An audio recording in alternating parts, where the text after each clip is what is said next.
All right, so imagine this. You've done all the heavy lifting. You've had the tough debates on ethics, you've written up all the policies, and you've got this perfect AI governance framework on paper. It looks brilliant. But now comes the real test, right? Actually making it work in the real world.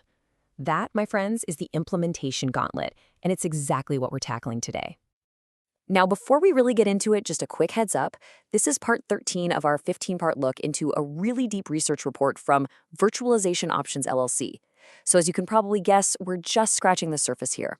And of course, the usual disclaimer, this is for educational purposes, it is absolutely not legal advice, and it doesn't come with any kind of warranty. Okay, let's do this. It's the million-dollar question, isn't it? Because on paper, everything looks so clean, so achievable. But that huge gap between having a plan and having a functioning, breathing reality, well, that's where so many of these amazing AI governance ideas get bogged down. This is the problem we're really digging into. So here's how we're going to break it down. First, we'll define what we mean by the implementation gauntlet. Then, we'll look at the very different struggles of shareholder-focused and customer-focused companies. After that, we'll cover the big obstacles everybody has to deal with, and we'll wrap up by looking at your path forward. Okay, the implementation gauntlet. Picture this. It's that messy, friction-filled space where your beautiful, well-thought-out AI policies slam right into budget meetings, cultural pushback, and just the chaotic reality of everyday business operations. It's where theory meets reality, and it's often not pretty. Let's kick things off with the organizations whose main goal is shareholder value. For them, getting governance off the ground feels like a constant, high-stakes tug-of-war between two really powerful and, frankly, opposing forces. And this slide just nails that conflict. On one side, you have this relentless, pounding pressure to move fast, launch AI, and grab that competitive edge. But on the other side, you've got governance, which, by its very nature, is all about being careful, checking for compliance, and slowing down to mitigate risk. These two things are in a constant state of tension. This tension creates some really specific, really tricky hurdles. I mean, think about it. The governance budget has to fight tooth and nail against AI projects that promise to make money right now. You have leaders who just see governance as red tape, a roadblock, and that culture makes it hard to hire people who are truly passionate about responsible AI. Plus, how do you prove your value when your biggest win is that a disaster didn't happen? It's a tough sell. So how do they get around this? Well, they get really pragmatic. They don't try to fight the culture. They adapt to it. They create express lanes for low-risk AI projects. They embed their governance experts right inside the business teams, so they're seen as collaborators, not cops. And, this is a big one, they tie governance success directly to executive bonuses. Money talks. And this chart shows exactly how they win those budget battles. They learn to speak the language of the C-suite. Finance. They build these ROI frameworks that actually put a dollar figure on things like avoiding regulatory fines. They quantify what a PR nightmare would cost the company, and they even calculate the financial upside of being seen as a responsible leader in the space. Okay, let's flip the coin and see how the other side lives. For customer-focused organizations, the challenges of implementation look totally different.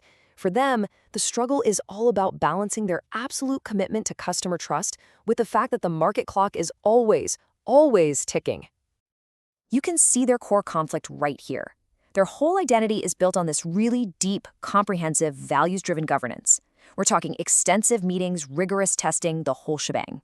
But all of that takes a ton of time and a ton of money. And you can bet their competitors aren't just sitting around waiting for them to finish.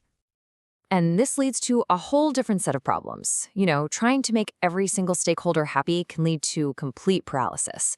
Their careful, methodical process can mean they're slower to market, which is a real risk. They also have to convince their best engineers that all this oversight isn't just bureaucracy killing their creativity. And let's be honest, trying to measure the ROI of something fuzzy like customer trust is incredibly difficult.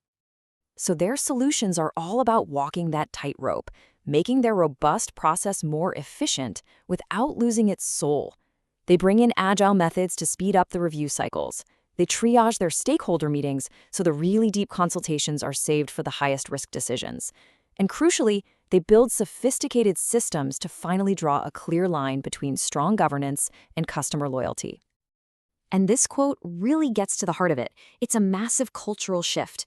They stop talking about governance as some kind of chore they have to do. Instead, they start pitching it as their secret weapon. It's not a barrier to innovation. It is the innovation that makes customers trust them and pick them over everyone else.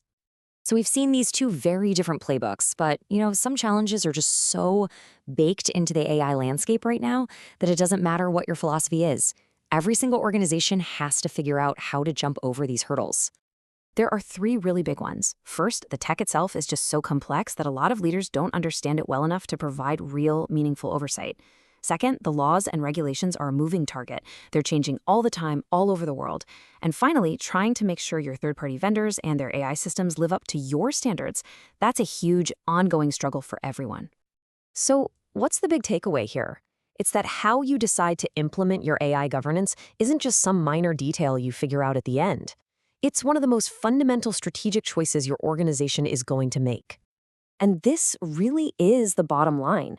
Getting AI governance right, actually making it work, isn't fundamentally a tech problem. It's a cultural problem. It's a strategy problem. It's all about making a conscious choice about how you're going to balance these inherent tensions in a way that is true to the core DNA of your organization. Which leaves us with one last big question to chew on. As AI gets more and more powerful, will these two different approaches, the speed-focused and the trust-focused, eventually merge into one? Or is this fundamental gap between them going to become the defining battleground that shapes the entire future of business? Something to think about.